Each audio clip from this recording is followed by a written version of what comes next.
La réforme de la politique d'asile européenne va-t-elle enfin voir le jour? Les ministres de l'Intérieur se réunissent jeudi à Bruxelles au moment où d'intenses tractations sont en cours pour tenter de convaincre l'Allemagne d'approuver le dernier volet du pacte migratoire.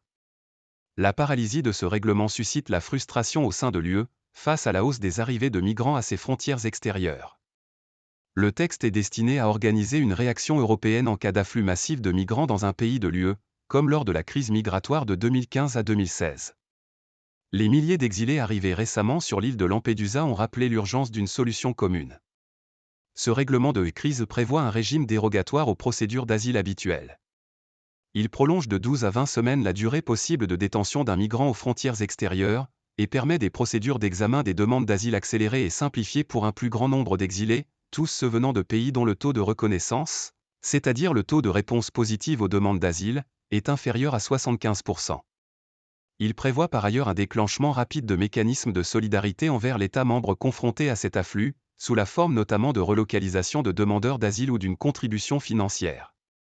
En juillet, la majorité nécessaire à l'adoption de ce règlement n'avait pas été atteinte, la Hongrie, la Pologne, l'Autriche et la République tchèque avaient voté contre tandis que l'Allemagne, la Slovaquie et les Pays-Bas s'étaient abstenus. L'abstention de l'Allemagne était due à l'opposition des Verts, membres de la coalition au pouvoir, qui réclamaient des aménagements pour les mineurs et les familles. Dimanche, la ministre allemande des Affaires étrangères Annalena Baerbock a encore émis des critiques sur ce texte, estimant qu'il inciterait de facto à nouveau à l'acheminement d'un grand nombre de réfugiés non enregistrés vers l'Allemagne en cas de crise. Pas de temps à perdre. Toutefois, la ministre de l'Intérieur Nancy Faeser, SPD, Parti social-démocrate, a affirmé mercredi sa détermination à finaliser la législation sur le système d'asile européen commun. Le blocage du texte provoque l'impatience de nombreux pays de l'UE, et celle des députés européens. Nous n'avons pas de temps à perdre, a exhorté la secrétaire d'État belge à la migration, Nicole de Moore, lors d'une conférence organisée lundi par le Centre de réflexion European Policy Centre, EPC. Une absence d'accord sur le pacte migratoire pourrait menacer l'unité européenne, a-t-elle averti. Pour faire pression sur les 27, le Parlement européen a décidé la semaine dernière de mettre sur pause ses négociations avec les États membres sur 2 autres règlements du paquet migratoire, visant à renforcer la sécurité aux frontières extérieures.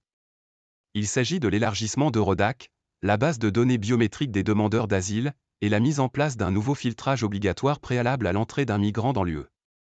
On ne peut pas se contenter de faire avancer le volet sécurité de la réforme, sans faire avancer celui de l'asile et de la solidarité entre États membres, a justifié la présidente du Parlement européen, Roberta Metsola. L'objectif affiché est de boucler l'adoption de ce paquet avant les élections européennes de juin 2024, afin de ne pas réitérer l'échec de la précédente Commission à conclure une refonte du système d'asile. Au-delà des élections, le sort d'une telle réforme pourrait être compromis en raison de possibles changements dans la composition politique du Parlement européen. Mais aussi parce que la Hongrie et la Pologne, 2 pays farouchement opposés à la réforme et à tout accueil de demandeurs d'asile, exerceront tour à tour la présidence semestrielle du Conseil de l'UE, et seront à ce titre en charge de fixer l'agenda des réunions. Présenté en septembre 2020 par la Commission européenne, le pacte sur la migration et l'asile est un ensemble d'une dizaine de règlements, visant à renforcer les contrôles aux frontières extérieures du bloc et accélérer les renvois de migrants non éligibles à l'asile, mais aussi à établir un mécanisme de solidarité entre les 27 dans la prise en charge des demandeurs d'asile. Les ministres des 27 débattront aussi de la situation à Lampedusa, et de la mise en œuvre du protocole d'accord controversé signé en juillet avec la Tunisie pour faire baisser les départs de migrants depuis ce pays.